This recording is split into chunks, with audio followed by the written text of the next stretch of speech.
Hey y'all, welcome to another video from WreckingNow.com. I'll be sharing the process soon of readying a new hidey hole food plot, but first I wanted to share the design of a new gravity feeder I'm using to jumpstart the deer becoming aware of the food source while we're waiting for the seed to germinate.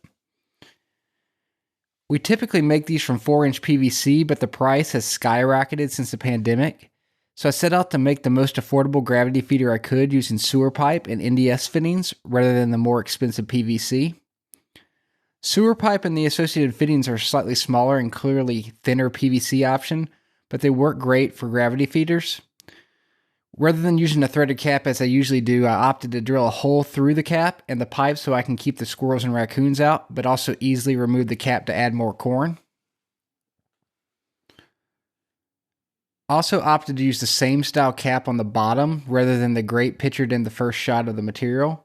Because the NDS grate is too big to prevent the corn from falling through, I just drill some drainage holes in the cap, and I attach a through bolt similar to the top cap so I can clean out any potential spoiled corn. To attach the bottom drain cap, I needed to add a section of PVC. I don't love this because it will collect some corn that is hard for the deer to access, but it was necessary for the design. I also use a V section that allows a feeding port as well as the attachment of the corn pipe.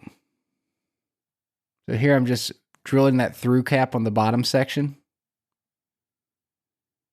And that should allow me to clean the corn out.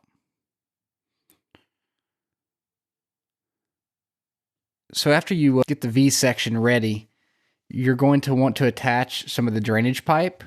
I already had some sewer pipe remnants lying around, but you can get a 10-foot section for pretty cheap at the store. For mine, I took an existing pipe with a fluted end, and though I neglected to get a picture, I built a 5-foot reservoir for the corn by combining two sections. So I just glued the top portion into that fluted end. And then I just added some paint to help it blend into the environment, and I attach it with ratchet straps.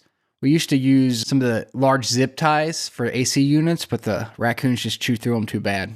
And that's all you have to do. Just fill it with corn, and you have a much more approachable option than some of the louder feeders. Hope that helps y'all.